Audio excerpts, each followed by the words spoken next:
نستعينه ونستغفره ونؤمن به ونتوكل عليه ونعوذ بالله من شرور أنفسنا ومن سيئات أعمالنا من يهده الله فلا مضل له ومن يضلله فلا هادي له ونشهد أن لا إله إلا الله وحده لا شريك له ونشهد أن سيدنا ومولانا محمدا عبده ورسوله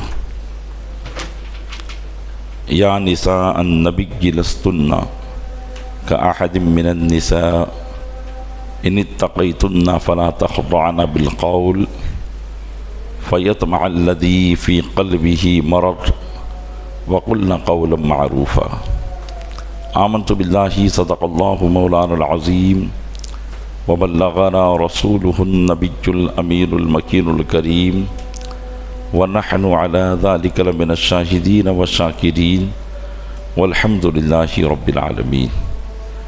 آئیے سب سے پہلے ہم اور آپ آقا انعامدار مدینے کے تاجدار دونوں عالم کے مالک و مختار نائب پروردگار گلشن ہستی کی اولی فصل بہار کے دربار گہر بار میں درود پاک کا قیمتی ہار پیش کریں۔ اللہم صلی علی سیدنا شفیعنا نبینا مولانا محمد معدن الجود والکرم وآلہ وبارک وسلم۔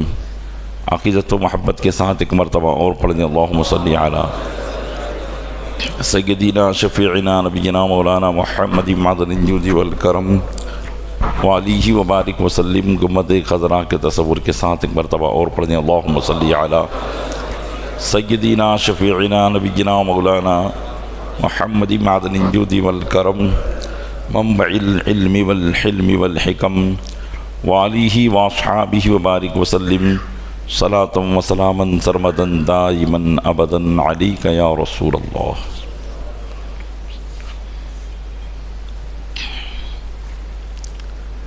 خطبہ مسرونہ کے بعد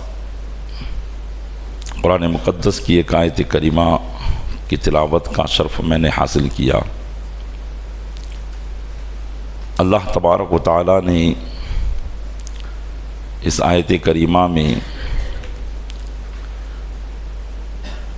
اپنے محبوب صلی اللہ تعالیٰ علیہ وسلم کی ازواج مطہرات کا ذکر فرمایا ہے، اور ازواج مطہرات کے تعلق سے چند احکام اس آیت کریمہ میں اللہ تبارک و تعالیٰ نے بیان کیے ہیں۔ پیارے اسلامی بھائیوں، جس طریقے سے اللہ تبارک و تعالیٰ نے اپنے محبوب صلی اللہ تعالیٰ علیہ وسلم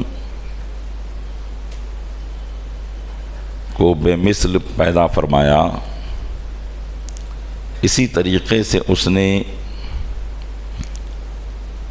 اپنے محبوب صلی اللہ تعالیٰ علیہ وسلم کی ازواج مطہرات کو بھی ہر نیک خاتون سے جدا اور بے مثل پیدا فرمایا ہے۔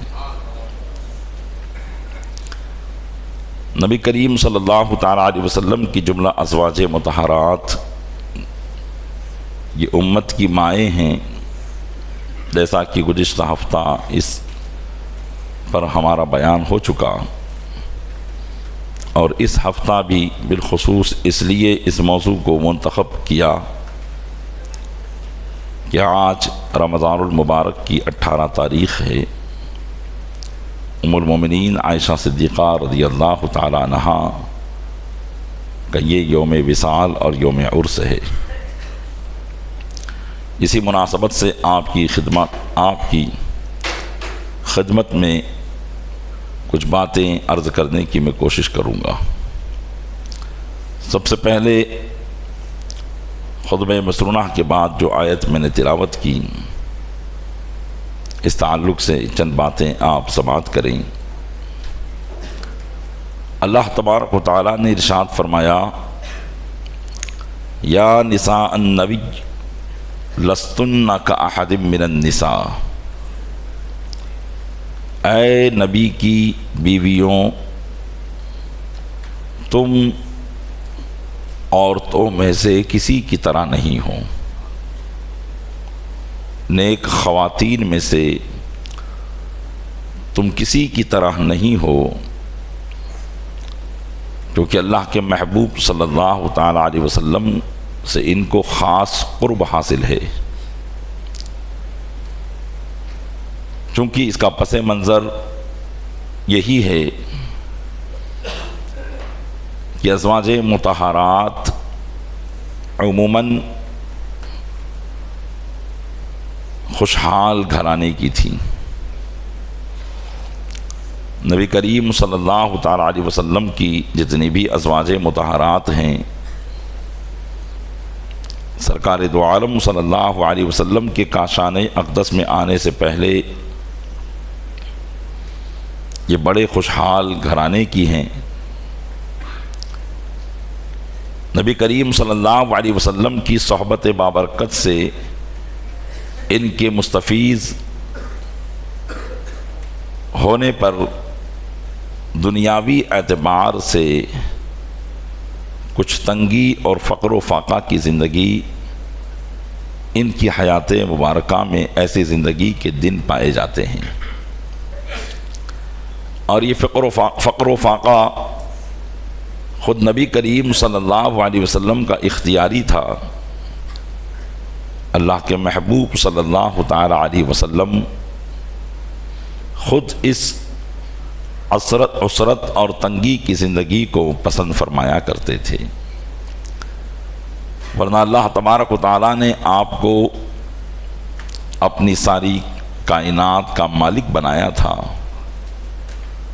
اور اپنے سارے خزانے اپنے محبوب صلی اللہ علیہ وسلم کو عطا فرمائے تھے۔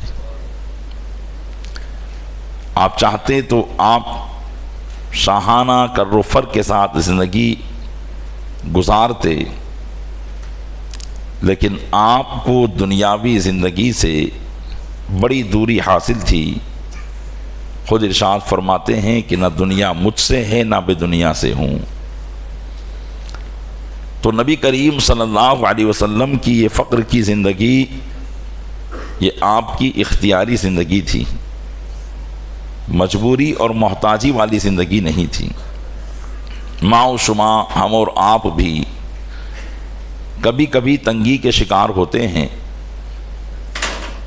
تو یہ ہماری مجبوری ہے۔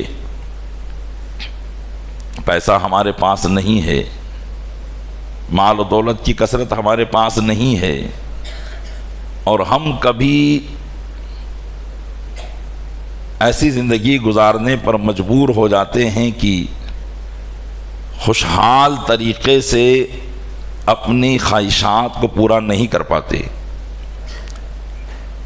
تو یہ ہماری مجبوری ہے۔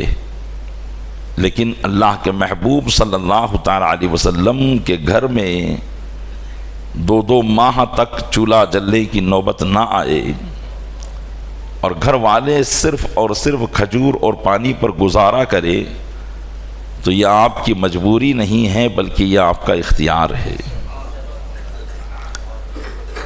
اس کو کوئی مجبوری نہیں کہہ سکتا ہے، کیونکہ رسول اکرم صلی اللہ تعالی علیہ وسلم نے خود نے یہ زندگی نہیں پسند فرمائی۔ تو کاشان اقدس میں جب یہ ازواج مطہرات تشریف لائیں، اور کاشان اقدس میں آنے سے پہلے بڑے خوشحال گھرانے کی ازواج مطہرات تھیں، اور جب ابتداءً نبی کریم صلی اللہ علیہ وسلم کے ساتھ ان کا گزر بسر ہوا، تو ابتداءً جو اسلام کے حالات تھے وہ آپ کی معلومات میں ہیں کہ مسلمان بڑی غربت کی زندگی اس وقت گزار رہے تھے، لیکن بعد میں اللہ تبارک و تعالیٰ نے مسلمانوں کے لیے مال کی فراوانی فرمائی، لیکن وہ مال مسلمانوں کے پاس آتا، لیکن ایسا نہیں تھا کہ صحابہ کرام اس مال کی طرف متوجہ ہو جاتے یا اپنا دل لگاتے، بلکہ ادھر فراوانی کے ساتھ آتا تھا، کثرت کے ساتھ آتا تھا، اور ادھر اللہ کی راہ میں صدقہ ہو جایا کرتا تھا۔ یہ ان کے حالات تھے۔ ادھر بادی غلام ان کی ملکیت میں آتے، ادھر یہ آزاد کر دیا کرتے تھے۔ ادھر اللہ کے محبوب صلی اللہ علیہ وسلم کی بارگاہ سے بطور غنیمت یا بطور صدقہ انہیں کچھ ملتا تو یہ خود صدقے کے مستحق ہونے کے باوجود اسے صدقہ کر دیا کرتے تھے۔ تو جب مال کی کچھ کثرت ہوئی، مال غنیمت اسلام میں آنے لگے، تو ازواج مطہرات نے اللہ کے محبوب صلی اللہ علیہ وسلم کی بارگاہ میں یہ پیشکش کی کہ یا رسول اللہ علیہ الصلوۃ والسلام، آپ کی طرف سے جو خرچ ہم کو ملا کرتا ہے اس میں کچھ اضافہ ہو جائے، کیونکہ اب اموال کی تنگی تو نہیں ہے، پہلے تھا کہ نہیں تھا، اب ظاہری اسباب ہیں، مال آ رہے ہیں، اموال کی کثرت ہے، تو کچھ ہمیں عطا کر دیا جائے اور ہمارے خرچے میں کچھ اضافہ کیا جائے۔ لیکن اللہ کے محبوب صلی اللہ علیہ وسلم کو دنیا سے بڑی نفرت تھی، اور جس طریقے سے آپ اپنے رب کی رضا کے لیے زہد و قناعت اختیار فرمائے ہوئے تھے، اسی طریقے سے آپ یہ چاہتے تھے کہ آپ کی ازواج مطہرات میں بھی یہ معاملہ رہے۔ نبی کریم صلی اللہ علیہ وسلم نے ان کے مطالبے پر چند دنوں تک ان سے گفتگو بند فرما دی، اور اللہ تبارک و تعالیٰ کے فرمان کا انتظار کرنے لگے کہ رب تبارک و تعالیٰ اس بارے میں کیا فیصلہ فرماتا ہے۔ چنانچہ چند دنوں کے بعد قرآن کی آیت نازل ہوئی۔ اللہ تبارک و تعالیٰ نے ارشاد فرمایا، یا ایھا النبی قل لازواجک ان کنتن تردن الحیاۃ الدنیا وزینتها فتعالین امتعکن واسرحکن سراحا جمیلا۔ اے محبوب صلی اللہ علیہ وسلم، آپ اپنی بیویوں سے فرما دیں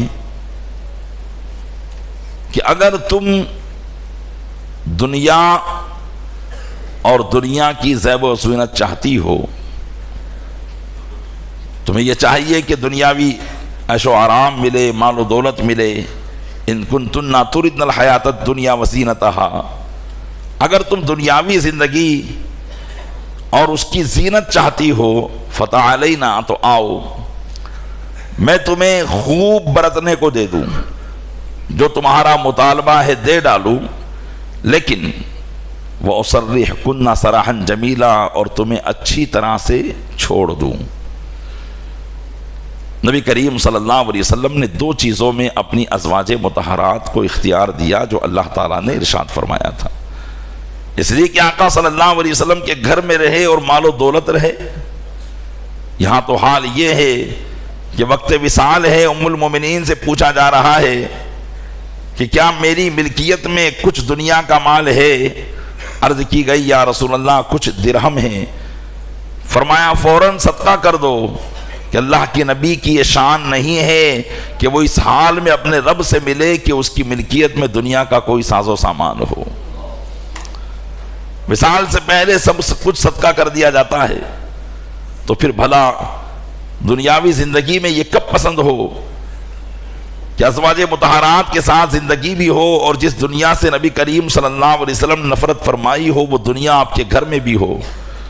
تو اللہ تبارک و تعالیٰ نے ارشاد فرمایا کہ محبوب فرما دو، اگر دنیا کی زیب و زینت تم کو چاہیے تو آ جاؤ، ہم تمہیں یہ دے دیتے ہیں، لیکن پھر تمہیں چھوڑ دیں گے۔ یہ ارشاد رب تبارک و تعالیٰ کا نازل ہوا، اور فرمایا آگے وَإِن كُنتُنَّ تُرِدْنَ اللَّهَ وَرَسُولَهُ وَالدَّارَ الْآخِرَةَ فَإِنَّ اللَّهَ أَعَدَّ لِلْمُحْسِنَاتِ مِنْكُنَّ أَجْرًا عَظِيمًا۔ اور اگر تم اللہ اور اس کے رسول کو چاہتی ہو، اگر تم اللہ اور اس کے رسول کو چاہتی ہو اور آخرت کے گھر کو چاہتی ہو، تو پھر اللہ تبارک و تعالیٰ نے تمہارے لیے بہترین اجر تیار کر رکھا ہے۔ جب یہ آیت کریمہ نازل ہوئی جس میں دنیا اور آخرت کے اختیارات کو امہات المومنین یعنی نبی کریم صلی اللہ علیہ وسلم کی ازواج مطہرات کے درمیان ان کو اختیار دینے کا حکم دیا گیا، تو سب سے پہلے نبی کریم صلی اللہ تعالیٰ علیہ وسلم نے ام المومنین حضرت عائشہ صدیقہ رضی اللہ تعالیٰ عنہا کو بلایا اور اللہ تبارک و تعالیٰ کا یہ حکم سنایا اور ارشاد فرمایا کہ دیکھو رب عز و جل نے مجھے یہ حکم دیا ہے کہ اپنی ازواج سے یا تو یہ کہہ دو کہ وہ دنیا پسند کر لیں یا اللہ اور اس کے رسول کو پسند کر لیں، لیکن اس میں جلدی نہ کرنا، پہلے اپنے والد ابو بکر سے مشورہ کر دینا، اس میں جلدی نہ کرنا کہ کہیں ایسا نہ ہو کہ ہاں ٹھیک ہے ہمیں دنیا کا مال و متاع دے دیجئے اور ہم آپ کے ساتھ نہیں رہنا چاہتی ہیں تو ہمیں طلاق دے دیجئے، کیونکہ یہ اختیار تھا، یہ تخییر تھا کہ یا تو میں تمہیں طلاق دے دوں یا دنیا کا مال و متاع دے کر تمہیں طلاق دے دوں، اور اگر اللہ اور اس کے رسول کو پسند کرتی ہو تو پھر اللہ کے محبوب صلی اللہ علیہ وسلم کی جو خوشی ہے اسی خوشی میں تم بھی راضی رہو، پھر آخرت میں اللہ نے تمہارے لیے بہترین اجر تیار کر رکھا ہے۔ تو ام المومنین سے آپ نے فرمایا کہ یہ اختیار ہے، اب اس میں تم جو چاہو پسند کرو، لیکن پہلے اپنے والد سے مشورہ کر لینا، اس میں جلد بازی نہ کرنا۔ تو ام المومنین عائشہ صدیقہ رضی اللہ تعالیٰ عنہا نے عرض کیا یا رسول اللہ علیہ الصلوۃ والسلام، مجھے اس بارے میں اپنے والد سے مشورہ کرنے کی کیا ضرورت ہے؟ میں اللہ اور اس کے رسول کو پسند کرتی ہوں، مجھے دنیا کا مال و متاع نہیں چاہیے، دنیا کی مال و دولت اور اس کی زینت نہیں چاہیے، میں تو اللہ اور اس کے رسول کو پسند کرتی ہوں۔ لیکن یا رسول اللہ علیہ الصلوۃ والسلام، میرا یہ جواب اپنی دوسری ازواج مطہرات کو نہیں بتائیے گا، کیونکہ ان سے بھی پوچھنے کے لیے کہا گیا تھا، فردن فردن آقا صلی اللہ علیہ وسلم نے ہر ایک سے پوچھا، تو یہ ہو ہی نہیں سکتا تھا کہ اللہ کے محبوب صلی اللہ علیہ وسلم کی قرابت پانے والی ازواج مطہرات اور ان کی صحبت تربیت میں رہنے والی ازواج مطہرات ان کے دل میں دنیا کی لالچ آئے یا دنیا کی وجہ سے وہ اخروی ابدی نعمت کو ترک کر دے، چھوڑ دے۔ ہر ایک بیوی نے وہی جواب دیا جو ام المومنین عائشہ صدیقہ نے جواب دیا تھا۔ اللہ تبارک و تعالیٰ نے ان کی تعریف فرمائی اور ارشاد فرمایا کہ اے نبی کی بیویوں، تم عام عورتوں کی طرح نہیں ہو، عام نیک عورتوں کی طرح نہیں ہو، کأحد من النساء۔ اب یہاں کچھ اللہ کی طرف سے انہیں احکام بیان کیے جا رہے ہیں۔ ان اتقیتن، اگر تم اللہ کا خوف کرو اور دنیاوی دولت سے اپنے آپ کو دور رکھو، ان اتقیتن، اگر تم ڈرتی رہو، فلا تخضعن بالقول، تو بات میں نرمی اختیار نہ کرنا،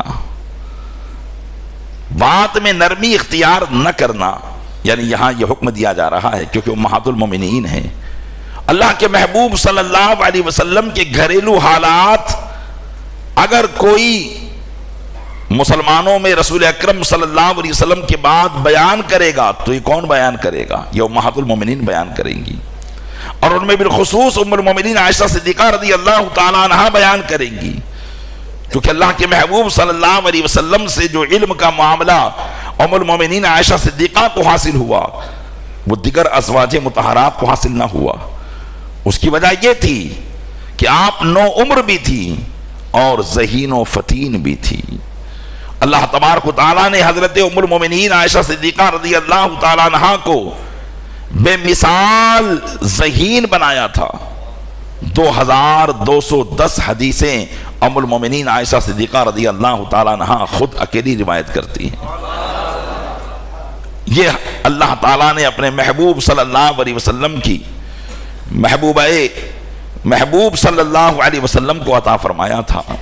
ایسا بے مثال حافظہ آپ کا تھا، تو آپ کے ذریعے امت کو جو بعد میں فائدہ پہنچنے والا تھا، صحابہ کرام علیہم الرضوان جن کی بارگاہ میں زانو ادب طے کرنے والے تھے، مسلمانوں کے دل میں تو ایسا خیال آ ہی نہیں سکتا کہ ان ازواج مطہرات کے تعلق سے کوئی بات اپنے دل میں لائیں، کیونکہ وہ تو ہماری پاکیزہ مائیں ہیں۔ ان کے دل میں، ان کے تعلق سے دل میں کیا برا خیال جگہ پا سکتا ہے؟ لیکن چونکہ مسلمانوں میں منافقین بھی تو تھے، اور منافقین کے دلوں میں مرض تھا گناہوں کا، ہو سکتا ہے کہ وہ امہات المومنین کی آواز کو سن کر، ان کی کسی بات کو سن کر اپنے دل میں کوئی گناہ کا معاملہ پیدا کرے، تو اس سے پہلے اللہ تبارک و تعالیٰ نے ان سے ارشاد فرما دیا فَلَا تَخْضَعْنَ بِالْقَوْلِ، بات میں نرمی نہ کرنا۔ یعنی جب کسی اجنبی سے چاہے دین کے معاملے میں گفتگو کرنا پڑے، اجنبیت کے معاملات کے ساتھ ان سے گفتگو کرنا۔ جیسے مثال کے طور پر عورتوں کے بات کے انداز میں کچھ لچک ہوتی ہے، جس کی وجہ سے مرد کے دل میں کوئی نہ کوئی اگر گناہوں کا چور چھپا بیٹھا ہو تو اس کے دل میں کچھ نہ کچھ گناہ کے شبہات پیدا ہو جاتے ہیں، جس کی وجہ سے وہ اس کی طرف متوجہ ہو جاتا ہے۔ یہی وجہ ہے کہ آج دنیا نے ہر موڑ پر عورت کو لا کے کھڑا رکھا ہے۔ ہر جگہ آپ دیکھیں تو عورت کی آواز ہے، ہر جگہ آپ دیکھیں تو عورت کی تصویر ہے۔ وجہ کیا ہے؟ اس کی وجہ یہی ہے کہ ہر کمپنی اپنی کمپنی کو، اپنی کمپنی کی طرف لوگوں کو متوجہ کرنے کے لیے وہ عورت کا سہارا لے رہی ہے، اور اس طریقے سے عورت کی نیلامی ہو رہی ہے، اور اس طریقے سے ایک عورت کو جس کو اسلام نے عزت کا تاج عطا فرمایا تھا، آج وہ عورت سر بازار بے عزت کی جا رہی ہے۔ اسلام کے احکام میں بڑی حکمتیں تھیں، جاہل دنیا اس کو سمجھ نہ پائی، اور اس کو عورت کے حق میں یہ سمجھ لیا کہ یہ تو عورت پر زیادتیاں ہیں، مردوں کو اتنی آزادیاں دی گئی ہیں، کاروبار کرنے کی چھوٹ دی گئی ہے، ہر کام کرنے کا اسے اختیار دیا گیا ہے، عورت کو چار دیواری میں کیوں پٹک دیا گیا؟ انہیں معلوم نہیں تھا کہ اسلام نے جو احکامات عورت کے لیے نازل کیے، یا جو احکامات مرد کے لیے نازل کیے، ایک عورت کے لیے اس پر عمل کرنے پر ہی اس کی فلاح و بہبودی ہے، اور ایک مرد کو اس پر عمل کرنے میں اس کی کامیابی ہے۔ تو یہاں یہی ارشاد فرمایا جا رہا ہے فَلَا تَخْضَعْنَ بِالْقَوْلِ، تو وہ بات میں نرمی نہ کرے، فَيَطْمَعَ الَّذِي فِي قَلْبِهِ مَرَضٌ، کہ وہ جس کے دل میں بیماری ہوگی لالچ کرے گا۔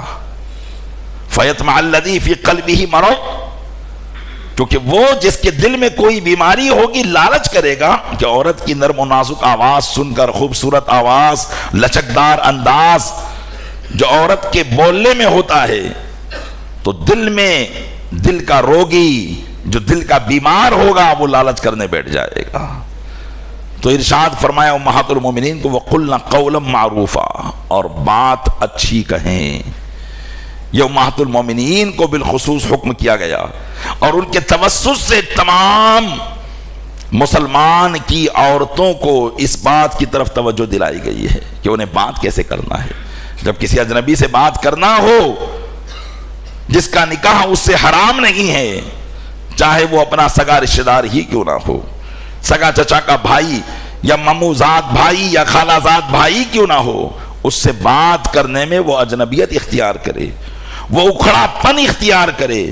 لیکن آج یہاں پر ایسی عورت جو واقعی اگر شریعت کے مطابق اس کام کو کرتی ہو تو اسے یہ کہا جاتا ہے کہ بہت بد زبان عورت ہے، مہمانوں کو سنبھالنے کا طریقہ یاد نہیں ہے۔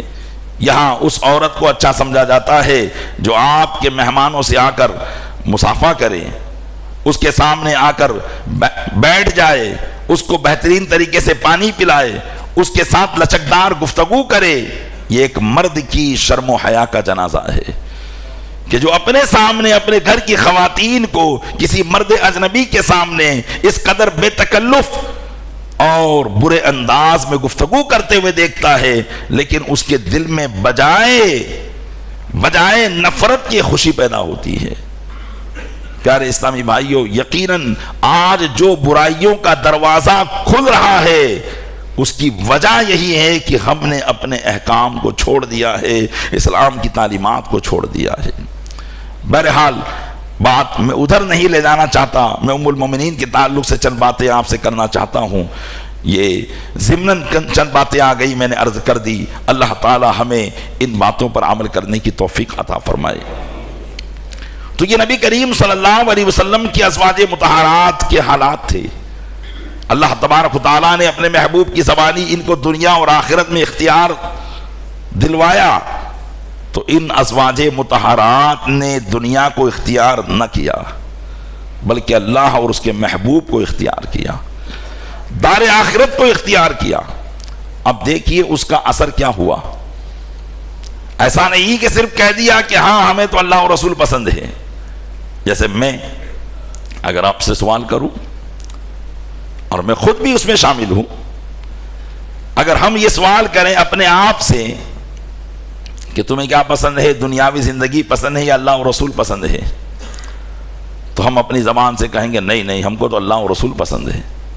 لیکن یہ صرف ہمارا زبانی دعویٰ ہوگا، یہ ہمارا زبانی دعویٰ ہوگا، کیونکہ اس کی جھلک ابھی مسجد سے نکلنے کے بعد ہی ہم کو دیکھنے کو مل جائے گی۔ دل دنیا کی طرف دوڑا چلا جائے گا، پیسہ جو جیب میں ہوگا وہ اللہ کی راہ میں نکلے گا نہیں، دل اسی کی طرف کھنچتا چلا جائے گا۔ یہ صرف ہمارا زبانی دعویٰ ہے۔ لیکن امہات المومنین رضی اللہ تعالیٰ عنہن نے جو اللہ کے رسول صلی اللہ علیہ وسلم کی بارگاہ میں اپنا اختیار ظاہر کیا اور عرض کیا کہ یا رسول اللہ علیہ الصلوۃ والسلام، ہم تو اللہ و رسول کو پسند کرتی ہیں، تو واقعی اپنی پوری زندگی، ایسا نہیں کہ رسول اللہ صلی اللہ علیہ وسلم کی ظاہری حیات مبارکہ تک، بلکہ اللہ کے محبوب صلی اللہ تعالیٰ علیہ وسلم تو ان آیات کے بعد بہت جلد رخصت فرما گئے۔ ام المومنین عائشہ صدیقہ رضی اللہ تعالیٰ عنہا کی عمر مبارک کتنی تھی اس وقت جب نبی کریم صلی اللہ علیہ وسلم اس دنیا سے تشریف لے گئے؟ اس وقت آپ کی عمر مبارک صرف 18 سال تھی۔ 18 سال سے لے کر حضرت صدیق اکبر کا زمانہ، فاروق اعظم کا زمانہ، حضرت عثمان غنی کا زمانہ، مولائے کائنات کا زمانہ اور حضرت امیر معاویہ کے زمانے میں آپ کا انتقال ہوا۔ اتنے زمانے تک آپ باحیات رہی، لیکن اللہ کے محبوب کی بارگاہ میں جو وعدہ کیا تھا اس وعدے کی کیسی پابند رہی۔ آپ ان باتوں سے سماعت کریں۔ کہا جاتا ہے کہ عورت اور قناعت یہ دونوں ایک ساتھ نہیں رہ سکتی۔ اگر عورت ہے تو اس میں قناعت نہیں ہوگی۔ قناعت مطلب جو مل جائے اس پر صبر کر لینا، اور اگر قناعت ہے تو وہاں لفظ عورت نہیں پایا جائے گا کہ اگر کوئی قناعت پر راضی ہے تو یہ سمجھیے کہ وہ پھر عورت نہیں ہوگی، شاید کوئی مرد ہوگا۔ لیکن کل عورت اس سے خالی نہیں ہے، بلکہ اللہ تبارک و تعالیٰ نے کچھ ایسی عورتیں بھی پیدا فرمائی جو مردوں سے زیادہ قناعت میں اپنا جواب نہیں رکھتی ہے۔ کہ قناعت جو مل جائے اس پر صبر۔ اسی وجہ سے اللہ تبارک و تعالیٰ کے محبوب صلی اللہ علیہ وسلم نے ارشاد فرمایا تھا ایک مرتبہ عورتوں کی جماعت میں کہ عورتوں، میں نے جہنم میں سب سے زیادہ عورتوں کو دیکھا ہے۔ عرض کی گئی یا رسول اللہ کیوں؟ تو ارشاد فرمایا تھا اس لیے کہ تم ناشکری زیادہ کرتی ہو، اپنے شوہروں کی ناشکری زیادہ کرتی ہو، جس کو حدیث پاک میں ایک اور انداز میں بیان کیا گیا کہ اللہ کے محبوب صلی اللہ علیہ وسلم ارشاد فرماتے ہیں کہ اگر تم عورت کو پوری زندگی عیش و آرام میں رکھو، کبھی اسے کوئی تکلیف نہ پہنچاؤ، لیکن اگر زندگی میں کبھی کسی دن کوئی تکلیف اسے پہنچ جائے گی تو وہ یہی کہے گی کہ جب سے اس گھر میں آئی ہوں تکلیف کا منہ دیکھ رہی ہوں۔ یہ عورت کی فطرت میں شامل ہوتا ہے، یہ اس کی عادت میں شامل ہوتا ہے کہ وہ اپنے شوہر کے کیے گئے سارے احسانات کو ایک پل میں بھلا دیتی ہے۔ ہاں، لیکن بعض خواتین آج بھی ایسی ہوتی ہیں جو واقعی زہد و قناعت کی پابند ہوا کرتی ہے، جو ملتا ہے اس پر صبر کیا کرتی ہے، کیونکہ نیک لوگوں سے دنیا خالی نہیں ہے۔ آج بھی اللہ تبارک و تعالیٰ کی نیک بندیاں اور نیک بندے موجود ہیں جن کی وجہ سے گناہگاروں کو رزق دیا جا رہا ہے۔ تو ام المومنین عائشہ صدیقہ رضی اللہ تعالیٰ عنہا کی قناعت کیسی تھی کہ آپ کو اللہ کے محبوب صلی اللہ علیہ وسلم کی حیات مبارکہ میں جس طریقے سے رکھا گیا آپ اس طریقے سے رہی. یہ ہو سکتا ہے کہ کوئی کہے کہ اس وقت پیسہ ہی نہیں تھا تو کیا کرتی، ایسا نہیں ہے، بلکہ ام المومنین عائشہ صدیقہ رضی اللہ تعالیٰ عنہا نے اللہ کے محبوب سے کیا ہوئے وعدے پر اپنے آخری دم تک اس طرح سے پابند رہی کہ پھر دنیا کو اپنے پاس آنے ہی نہ دیا. بیان کیا جاتا ہے کہ ایک مرتبہ حضرت ام المومنین عائشہ صدیقہ رضی اللہ تعالیٰ عنہ کے پاس حضرت امیر معاویہ رضی اللہ تعالیٰ عنہ نے 1,00,000 درہم بطور نذرانہ پیش کیا. 1,00,000 درہم بطور نذرانہ آپ کو پیش کیا. درہم یہ چاندی کے سکے ہوا کرتے تھے. 1,00,000 درہم آپ کے پاس آئے. جب وہ آپ کے پاس آئے تو آپ نے ان درہموں کو اپنی کنیزوں کو دیا اور کہا کہ لے جاؤ سب بانٹ دو. کہتے ہیں کہ صبح سے شام تک کنیزیں بانٹتی رہی، یہاں تک کہ شام ختم ہوتے ہوتے وہ 1,00,000 درہم فقراء مساکین میں تقسیم کر دیے گئے. جب چونکہ آپ اکثر روزہ رکھا کرتی تھی، افطار کا وقت آیا، اپنی کنیز سے فرمایا کہ جاؤ کچھ گھر میں کھانے کے لیے ہو تو لے آؤ. تو کنیز بولی کاش آپ نے 1 درہم اس میں سے رکھ دیا ہوتا تو کچھ افطار کا انتظام کر لیا جاتا. تو آپ نے فرمایا کہ پہلے یاد دلایا ہوتا، اب بولنے سے کیا فائدہ ہے. یہ حضرت ام المومنین عائشہ صدیقہ رضی اللہ تعالیٰ عنہ کی قناعت تھی. آپ دیکھیں یہ اللہ کے رسول سے کیا ہوا وعدہ. ہمارے زبان اور ہمارے دعوے میں فرق اور عمل میں فرق دیکھیں، اور ان مقدس خواتین کے قول اور عمل میں معاملہ دیکھیں کہ جو بات ہے وہی عمل ہے، جو عمل ہے وہی بات ہے. اس طریقے سے انہوں نے اللہ کے محبوب صلی اللہ علیہ وسلم کے وعدے کو نبھایا. آپ کی سخاوت اور فیاضی کے تعلق سے علماء بیان کرتے ہیں کہ ام المومنین وہ تھی کہ بڑھ چڑھ کر اللہ کی راہ میں خیرات کیا کرتی تھی. اگر کوئی سائل گھر میں ہوتا تو واپس نہ جاتا، یہاں تک کہ اگر کوئی سائل آتا اور ایک چھوارا بھی گھر میں موجود ہوتا تو وہ بھی آپ اسے عطا فرما دیا کرتی تھی. ایک مرتبہ ایک عورت اپنے 2 بچوں کو لے کر آئی اور ام المومنین سے کوئی سوال کیا. صرف گھر میں 1 کھجور موجود تھی. پیارے اسلامی بھائیوں، یہ حقیقت ہے. ہم تو کہنے کو کہہ دیتے ہیں کہ گھر میں آج کچھ نہیں ہے، اور وہ واقعی گھر ایسے تھے جن کے گھر والوں کے ہاتھ میں اللہ تبارک و تعالیٰ نے سارے جہان کی چابیاں عطا فرمائی تھی. ان کے دست مبارک میں اللہ کی نعمتوں کے خزانوں کی کنجیاں تھی، لیکن گھر کا ظاہر حال یہ تھا کہ کبھی کبھی گھر میں ایک کھارک بھی ہوا کرتی تھی اور کبھی وہ بھی نہیں ہوا کرتی تھی. ام المومنین کے گھر مبارک میں کاشان اقدس میں ایک کھجور تھی. ایک سائلہ آئی اور اس نے کچھ سوال کیا. ام المومنین نے اسے وہ کھجور عطا فرما دی جو ایک ہی تھی. وہ آنے والی اس کی 2 بچے تھے، اس نے ان دونوں کے 2 ٹکڑے کیے اور آدھا ٹکڑا اپنے ایک بچے کو اس نے دے دیا. ام المومنین عائشہ صدیقہ رضی اللہ تعالیٰ عنہ نے یہ بات نبی کریم صلی اللہ علیہ وسلم سے بعد میں عرض کی تو آقا صلی اللہ علیہ وسلم خوش ہوئے. تو یہ آپ کے قناعت اور آپ کی سخاوت کا معاملہ تھا. ہر اسلام کے حکم پر عمل کرنے میں ام المومنین پیش رہا کرتی تھی. اسلام کے اندر پہلے پردے کا حکم نازل نہیں ہوا تھا. پردے کا حکم یہ بعد میں نازل ہوا. ابتداءً پردے کا حکم نہیں تھا، بعد میں پردے کا حکم نازل ہوا. لیکن جیسے ہی پردے کا حکم نازل ہوا تھا، وَلْيَضْرِبْنَا بِخُمُرِهِنَّ عَلَى جُيُوبِهِنَّ کی آیت جب نازل ہوئی کہ عورتیں اپنے دوپٹوں کو ڈالی رہیں، تو یہ اس زمانے کا واقعہ ہے کہ جب گھر میں لوگوں کے پاس کپڑوں کی اتنی بہتات نہیں ہوتی تھی تو گھر کی چادروں کو پھاڑ پھاڑ کر صحابیات نے اپنے سروں کو ڈھانپ لیا تھا.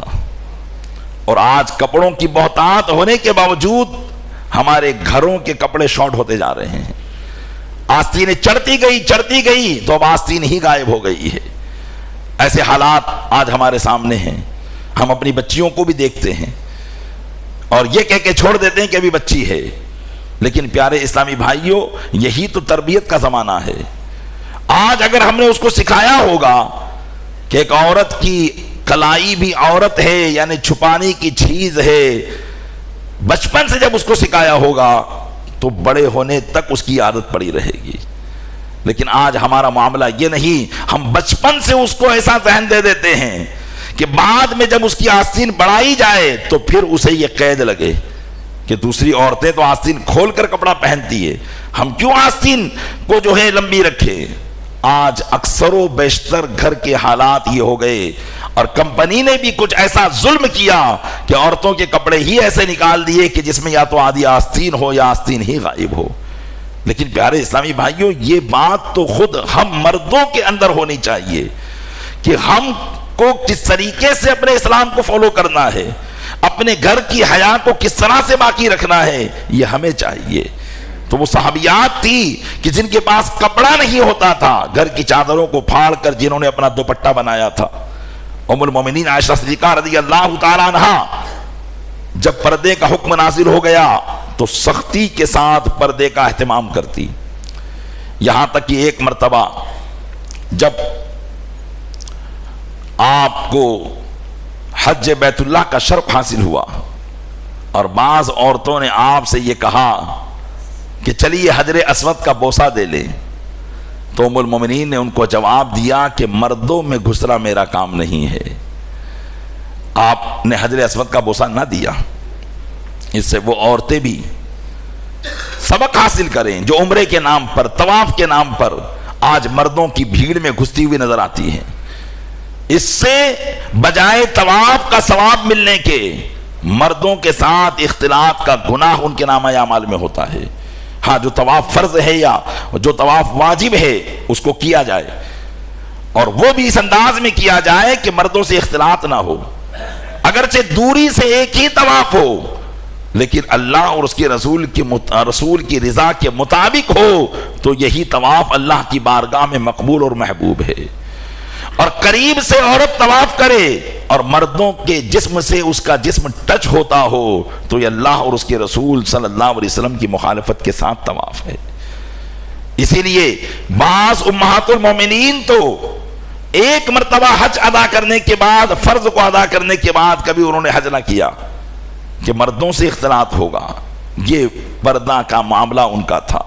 تو پیارے اسلامی بھائیوں، حقیقت میں عمرہ اور حقیقت میں حج یہ لوگ کیا کرتے تھے. ہم نے صرف ایک طریقہ بنا رکھا ہے اپنے دل کو خوش کرنے کا، اپنی لذتوں کو تکمیل تک پہنچانے کا. یہ ہمارا ایک طریقہ ہے. حقیقت میں عمرہ اور حج کی سعادت جس کو مل جائے گی، حدیث پاک میں آتا ہے کہ حج اور عمرہ اپنے سے پچھلے گناہوں کو مٹا دیا کرتے ہیں، اور جو حج یا عمرہ کر لیتا ہے اس کے اندر نیکیوں کے آثار ظاہر ہو جاتے ہیں. تو حقیقت میں اگر ہمارا ایک عمرہ یا حج بھی اگر قبول ہو گیا ہوتا تو ہمارے اندر نیکیوں کے آثار نظر آنے لگ جاتے. لیکن کیا بات ہے کہ ہم آنے کے بعد واپس وہی گناہوں بھری زندگی میں مبتلا رہتے ہیں.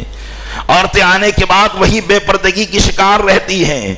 آنے کے بعد وہی گناہ، وہی شادی بیاہ میں فیشن، میک اپ، یہ ساری چیزیں. ساتھ ساتھ حج کرنے والی حجانیہ کو آپ دیکھیں تو ایسا لگتا ہے کہ انہوں نے شاید حج ادا ہی نہیں کیا ہے. یہ نشانی ہے اس بات کی کہ اس نے اسلام کے احکام کو پرے ڈال دیا تو اللہ تبارک و تعالیٰ نے بھی اس کی نیکیوں کو قبول نہیں کیا ہے. پیارے اسلامی بھائیوں، آئیے ام المومنین عائشہ صدیقہ رضی اللہ تعالیٰ عنہا کو تمام امہات المومنین میں کیوں فضل و کمال حاصل تھا؟ اس کی ایک وجہ ان کا علم تھا. اس لیے کہ اللہ کے محبوب صلی اللہ علیہ وسلم کی بارگاہ سے انہوں نے وہ علم حاصل کیا تھا، کہ حضرت ابو موسیٰ اشعری رضی اللہ تعالیٰ عنہ سے روایتیں آپ فرماتے ہیں، ما اشکل علینا اصحاب محمد صلی اللہ علیہ وسلم حدیث قط فسألنا عائشہ الا وجدنا عندها منہ علما. آپ کہتے ہیں کہ کوئی حدیث جو ہم اصحاب محمد صلی اللہ علیہ وسلم پر مشکل ہو جاتی، کوئی بات مشکل ہو جاتی کہ اس کا جواب ہمیں نہیں مل پاتا، تو ہم اس بات کو ام المومنین سے پوچھا کرتے، تو اس بات کو ہم ان کے پاس پا لیا کرتے تھے، وہ علم ان کے پاس مل جایا کرتا تھا۔ حضرت عطا بن ابی رباح جو تابعی ہیں، صحابہ کرام کی بارگاہ سے انہوں نے بہت علم حاصل کیا۔ ان سے جب پوچھا گیا کہ اصحاب نبی صلی اللہ علیہ وسلم میں کون زیادہ علم رکھتا ہے، تو آپ فرماتے تھے کانت عائشہ افقہ الناس وعالم الناس واحسن الناس رعیا فی العامہ۔ حضرت عطا بن ابو رباح کہتے کہ ام المومنین عائشہ صدیقہ لوگوں میں سب سے زیادہ فقیہ، لوگوں میں سب سے زیادہ علم والی، اور رائے میں لوگوں میں سب سے بہتر ہیں، آپ یہ فرمایا کرتے۔ حضرت مسروق سے کسی نے پوچھا کہ ام المومنین کو کیا علم فرائض کے تعلق سے کچھ معلومات تھی؟ علم فرائض کہتے ہیں وراثت کے علم کو، اور وراثت کا علم یہ بڑا اہم علم ہوا کرتا ہے، ہر کس و ناقص کی اس پر دسترس نہیں ہوتی۔ تو حضرت مسروق سے کسی نے پوچھا، یہ بھی تابعی ہیں، کہ کیا ام المومنین کو علم فرائض حاصل تھا؟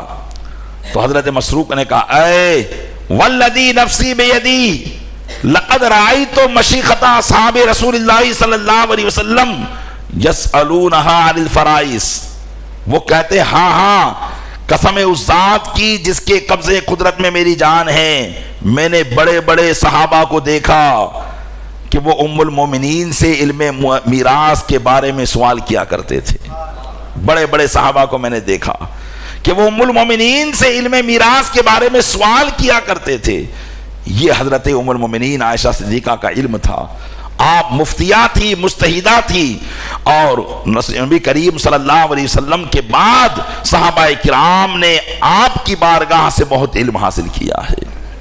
اسی لیے نبی کریم صلی اللہ علیہ وسلم نے بھی ارشاد فرمایا تھا خذوا شطر دینکم عن هذه الحمیرہ، ارشاد فرمایا تھا کہ اپنے دین کا ایک تہائی حصہ، اپنے دین کا ایک تہائی حصہ اس حمیرہ سے حاصل کر دو۔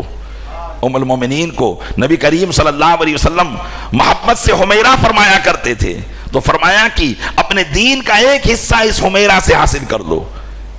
یہ صحابہ کرام کی نظر میں نبی کریم صلی اللہ علیہ وسلم کی حدیث پاک تھی، اس لیے وہ اپنے مسائل ام المومنین سے حل کیا کرتے تھے۔ پیارے اسلامی بھائیو، یقیناً نبی کریم صلی اللہ علیہ وسلم کی قرابت رکھنے والے، چاہے وہ اہل بیت اعظام ہو یا امہات المومنین ہو یا صحابہ کرام ہو، یہ سب ہمارے لیے لائق احترام ہے۔ ہر ایک کی عزت اور ہر ایک کی بارگاہ میں خراج عقیدت پیش کرنا یہ اہل سنت و جماعت کا شیوا ہے۔ آج بعض لوگ معاذ اللہ رب العالمین، آپ کو سن کر بڑی حیرانی ہوگی، بلکہ آپ نے شاید سنا بھی ہوگا کہ کچھ دین سے ان کو سروکار نہیں ہے، اور ام المومنین عائشہ صدیقہ کے بارے میں بدگمانیاں رکھتے ہیں، یا ان کی معاذ اللہ گستاخیاں کرتے ہیں۔ ہمارے علاقے میں رہنے والے لوگ ہیں یہ، جن کو ہم بڑے بڑے لقب سے نوازتے رہتے ہیں، یا ان کو طرح طرح کی باتیں ہم کرتے ہوئے سنتے ہیں۔ معاذ اللہ بعض نے تو ہم کو یہ بتایا کہ خود ہمارے شاہ عالم علاقے میں کچھ ایسے لوگ ہو گئے جو ام المومنین کو گالیاں تک دیتے ہیں، معاذ اللہ رب العالمین۔ پیارے اسلامی بھائیو، ام المومنین عائشہ صدیقہ رضی اللہ تعالی عنہا کے فضائل و کمالات جو آپ نے احادیث کی زبانی سنے وہ تو سنے، اللہ کے محبوب صلی اللہ تعالی علیہ وسلم کو جو محبت تھی وہ سب جانتے ہیں، لیکن بعد وصال بھی ام المومنین سے نبی کریم صلی اللہ علیہ وسلم کی محبت کا کیا عالم ہے۔ اپنی تقریر کے اس آخری واقعے میں آپ کو سنا کر اپنی تقریر کو ختم کرتا ہوں۔ حضرت مجدد الفسانی رضی اللہ تعالیٰ عنہ اپنے مکتوبات میں فرماتے ہیں کہ میں عموماً گھر میں کھانے کا انتظام کرتا اور اس پر آل ابا کی فاتحہ لگاتا، یعنی حضرت خاتون جنت، حضرت مولائے کائنات، امام حسنین کریمین اور رسول اکرم صلی اللہ علیہ وسلم کو اس کا ثواب ایصال کرتا تھا۔ جب بھی میں فاتحہ لگاتا، کھانا بناتا، تو یہ ایصال میں کیا کرتا تھا؟ یاد رکھیے، نبی کریم صلی اللہ علیہ وسلم کی حدیث ہے کہ جس نے مجھے خواب میں دیکھا تو اس نے مجھی کو دیکھا ہے۔ اس لیے کہ آقا صلی اللہ علیہ وسلم کی شکل میں شیطان نہیں آ سکتا ہے، شیطان کو یہ قدرت ہی نہیں دی گئی کہ وہ آپ کا رخ دھار سکے۔ تو حضرت مجدد الفسانی جو اسلام کے ایک عظیم پیشوا اور بزرگ ہیں، وہ ارشاد فرماتے ہیں کہ میں نے خواب میں دیکھا کہ نبی کریم صلی اللہ علیہ وسلم تشریف فرما ہیں اور میں آپ کی طرف توجہ کر رہا ہوں، لیکن آقا صلی اللہ علیہ وسلم نے اپنے چہرے اقدس کو مجھ سے پھیر لیا۔ میں سمجھ گیا کہ رسول اکرم صلی اللہ علیہ وسلم مجھ سے ناراض ہیں۔ میں نے عرض کیا یا رسول اللہ علیہ الصلوۃ والسلام ناراضگی کی وجہ کیا ہے؟ تو ارشاد فرمایا شیخ احمد کھانا میں عائشہ کے گھر پر کھاتا ہوں، کھانا میں عائشہ کے گھر پر کھاتا ہوں۔ حضرت شیخ احمد سرندی مجدد الفسانی فرماتے میں سمجھ گیا کہ میں نے جب بھی نیاز کی تو امہات المومنین میں سے کسی کو بھی ایصال نہ کیا، بس میں اب اس کے بعد جب بھی فاتحہ لگاتا تو ساتھ میں ام المومنین کو بھی شامل کر لیا کرتا تھا۔ یہ آقا صلی اللہ علیہ وسلم سے آج بھی ان سے محبت کا معاملہ ہے۔ پیارے اسلامی بھائیوں، یقیناً رسول اکرم صلی اللہ علیہ وسلم کی محبت کو حاصل کرنے کے کئی ذریعے ہیں۔ جہاں اہل بیت اعظام آل ابا حسنین کریمین خاتون جنت اور مولائے کائنات رضی اللہ تعالیٰ عنہم کی محبت رسول اللہ صلی اللہ علیہ وسلم کی محبت کا ذریعہ ہے، وہی امہات المومنین کی محبت بھی رسول اکرم کی محبت کا ذریعہ ہے۔ اگر ہم اپنے آقا صلی اللہ علیہ وسلم کو اپنے سے خوش رکھنا چاہتے ہیں تو ان کے تمام عزیز و اقارب رشتہ دار، ان کے تمام صحابہ اہل بیت سے محبت رکھیں اور ہر ایک کو ان کا حق ادا کریں، تو انشاءاللہ دنیا بھی ہماری آسان ہے اور آخرت بھی آسان ہے۔ اللہ تبارک و تعالیٰ اپنے محبوب صلی اللہ علیہ وسلم کے صدقے میں فیضان ام المومنین عائشہ صدیقہ ہم پر جاری و ساری فرمائے اور ان کی حیات مبارکہ پر ہمیں عمل کرنے کی توفیق عطا فرمائے۔